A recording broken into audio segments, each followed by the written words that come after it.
مراد راز صاحب شکریہ ہمیں جوائن کرنے کے لیے. کیسے ہیں سر؟ خیریت سے؟ Thank you very much. کیسی جا رہی ہے پالیٹکس استحکام پاکستان پارٹی میں؟ میں سمجھتا ہوں احتشام صاحب کہ اگر آپ نے کوئی فیصلہ کر لیا ہو اور آپ نے پارٹی جوائن کر لی ہو تو آئی تھنک میں نے نہ پہلے کبھی بیک فٹ پہ پالیٹکس کی ہے اور نہ اب کروں گا انشاءاللہ تعالی.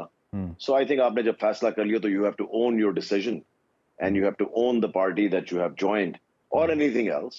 اور آپ کو اپنے جو آپ کا پرانا پہلے سے آپ کا ایک مزاج ہے آپ نے اسی مزاج پہ چلنا ہے. اپنا مزاج تو نہیں چینج کر سکتے. ٹھیک. And there is no going back, no looking back. اس وقت اب استحکام پاکستان پارٹی آپ نے جوائن کر لی. ٹھیک ہے. کیونکہ ایبسلیوٹلی ناٹ. بالکل جی. کیونکہ مجھے یاد پڑتا ہے جب آپ نے پریس کانفرنس کی تھی تو تھوڑا آپ جذباتی تھے اینڈ یو ٹوک اے پاز وین یو اناؤنسڈ کہ میں پارٹی چھوڑ رہا ہوں. تو اس کے بعد پھر آپ کو ہم نے استحکام پاکستان پارٹی میں دیکھا تو there is no looking back. You are happy with the decision. نہیں وہ بھی میں آپ کو بتا دوں. دیکھیں جب 15 سال آپ نے پارٹی کے اور میں نے ہمیشہ پی ٹی آئی کو اپنی پرسنل جو میری فیملی ہے اس سے زیادہ پرائیورٹی دی. جتنی آپ نے ٹائم دیا ہوتا ہے، جتنی آپ نے سیکریفائسز دی ہوتی ہیں، جتنا آپ نے وسائل لگائے ہوتے ہیں، obviously ہر چیز آپ نے کنٹریبیوٹ کی ہوتی ہے ٹو این ایکسٹریم. تو it becomes a part of your part more than your personal family. میں نے تو اتنی پرائیورٹی دی تھی ہمیشہ. تو obviously جب آپ چھوڑتے ہیں تو کسی کوئی بھی ایموشنل ہو جائے میرے خیال سے 15 سال کے بعد. ٹھیک ہے جی. اچھا یہ فرمائیے گا کہ جہانگیر ترین صاحب آپ کی پارٹی کے ہیڈ ہیں، وہ اس وقت لنڈن میں ہیں. اب اون چودھری بھی چلے گئے ہیں. تو what's cooking in London right now? کوئی نیا لنڈن پلان تو نہیں آ رہا؟ نہیں بالکل بھی ایسی کوئی بات نہیں ہے. مجھے پتا ہے کہ اس پہ آج کل کافی سوال اٹھ رہے ہیں. میں آپ کو یہ بتاؤں کہ میں جہانگیر ترین صاحب سے ملا تھا ایک دن پہلے جس دن انہوں نے جانا تھا اس سے، اور کوئی ایسی بات نہیں ہوئی تھی کہ جا کے انہوں نے ادھر کسی سے ملنا ہے یا کوئی پلان بنانا ہے یا کوئی اور نئی کوئی چیز ہونے گیا. nothing like that. انہوں نے اپنے ٹریٹمنٹ کے لیے جانا تھا اور انشاءاللہ تعالیٰ in the next 4 or 5 days وہ واپس آ جائیں. اچھا. اور اون چوائس صاحب بھی گئے نا وہاں پہ؟ اب ان کا تو کوئی آن آئی تھنک نہیں آن تو میرے خیال سے انہی سے ملنے کے لیے گئے ہیں کیونکہ آگے کیونکہ دیکھیں کیونکہ الیکشنز میں ٹائم بہت کم ہے.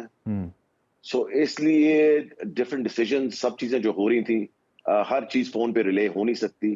تو کچھ ایسے ضروری ڈیسیژنز تھے جو کہ لینے تھے تو ہی ہیڈ ٹو فلائی. تو وہ اکٹھے ہی واپس آ جائیں گے 4 دن کے بعد.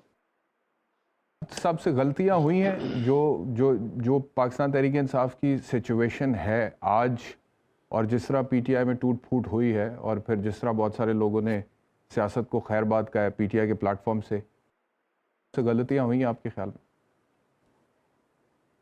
دیکھیں میں سمجھتا ہوں کہ کبھی بھی ایکسٹریم پہ نہیں جانا چاہیے.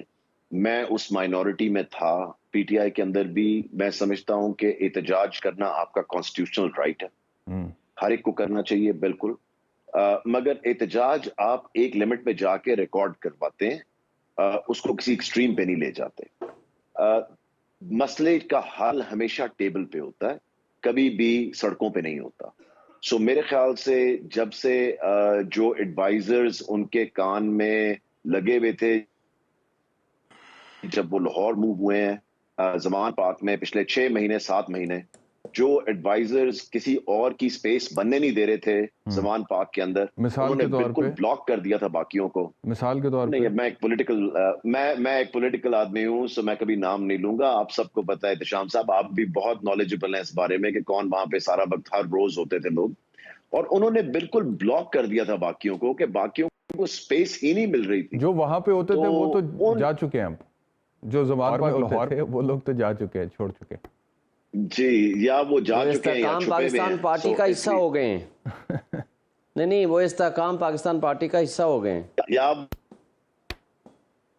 نہیں ان میں سے کچھ چھپے بھی ہوئے ہیں ابھی. سو اس لیے وہ میرے خیال سے کئی پہاڑیوں پہ بیٹھے ہوئے ہیں اس وقت، اور کی وجہ سے دیکھیں کہ آج کس نہج پہ وہ اس پارٹی کو لے آئے. اور I think horrible advisors with horrible advice, اور